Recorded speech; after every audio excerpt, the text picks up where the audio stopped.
Hai teman-teman semua, apa kabar kalian semua? Semoga sehat selalu ya. Pada malam hari ini saya ingin menanggapi narasi yang dibangun oleh channel Muhammad Hussein Gaza ini, yang mengatakan bahwa 1. Pemerintah di beberapa negara Arab melarang ceramah jika ada hubungannya dengan Palestina. Itu hoaks, sebab di beberapa negara Arab seperti Uni Emirat Arab, Qatar, Bahrain, Mesir, Arab Saudi, dan lainnya bebas menceramah, jangankan ceramah, demo saja bebas di mana-mana. 2. Menurut penjelasan buku yang berjudul Pembebasan Masjid Al-Aqsa, yang mengatakan, orang-orang Yahudi datang dari berbagai belahan dunia seperti Eropa, Amerika, Asia, dan lainnya dan mendirikan negara Israel di tanah Palestina. Ini juga sejarah bodoh, atau sejarah sesat, karena tanah Yerusalem adalah tanah yang dijanjikan Tuhan kepada Nabi Ibrahim alias Abraham, dan Nabi Ibrahim atau Abraham meneruskan kepada anak-anaknya secara turun-temurun, dan mereka adalah orang-orang Yahudi kala itu, hari ini, hingga kiamat. Dan mereka pernah berkuasa di situ dalam kerajaan mereka yang disebut kerajaan Israel di utara, dan kerajaan Yehuda di selatan, yang beribu kota di Yerusalem.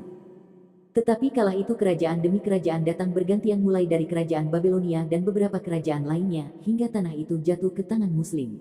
Akhirnya mereka secara sepihak mengklaim itu tanah mereka.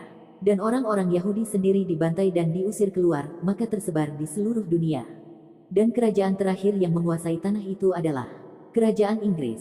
Maka kerajaan Inggris memperbolehkan orang-orang Yahudi untuk pulang kembali ke tanah mereka. Makanya mereka pulang dari pengungsian dan mendirikan negara Israel modern, dengan beribu kotakan Yerusalem, tanah yang sudah dijanjikan moyang mereka dahulu. Dan kini Israel mempertahankan tanah itu dengan segala cara, termasuk membantai orang-orang yang dianggap ancaman, seperti kelompok Hamas, Hizbullah, dan lainnya. 3. Beliau mengatakan Israel adalah bukan negara, melainkan Israel adalah proyeknya negara-negara barat untuk menguasai minyak bumi Arab. Ini termasuk sesat. Karena di sejarah tadi sudah dijelaskan semua, jika teman-teman ingin membaca secara langsung, silahkan membaca kitab suci Alkitab di kitab Keluaran bab 1 hingga akhir. Sejarah tentang Nabi Ibrahim atau Abraham sampai orang-orang Yahudi saat ini semua ada di kitab suci ini. 4.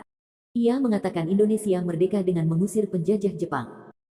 Amerika yang Anda menjelek-jelekan saat ini adalah malaikat yang sudah membebaskan bangsa Indonesia dari perbudakan Jepang.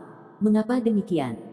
Sebab Jepang keluar dari Indonesia dengan menyerah tanpa syarat kepada sekutu pada tahun 1945, setelah Amerika menjatuhkan bom atom di kota Hiroshima dan Nagasaki, Jepang. Insinyur Soekarno dan pihaknya memanfaatkan momen itu langsung mendeklarasikan kemerdekaan Indonesia pada tanggal 17 Agustus tahun 1945.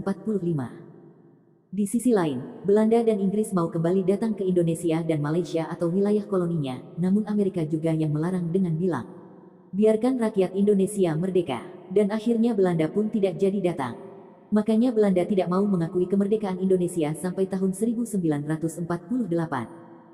Jadi sampai hari ini Belanda mengakui tahun kemerdekaan Indonesia itu tahun 1948, bukan 1945.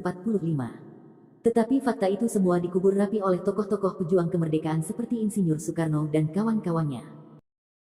Itulah sejarah yang sebenarnya. Tetapi kami hanya membahas poin-poin saja. Jadi selengkapnya teman-teman bisa cek sendiri di kitab suci Alkitab dan atau Al-Quran. Terima kasih teman-teman, semoga ulasan video ini dapat menambah ilmu atau sejarah yang selama ini tidak pernah terungkap. Dan ini kami jelaskan sesuai dengan fakta dan sejarah yang sebenarnya. Sekian dan selamat merenungkan.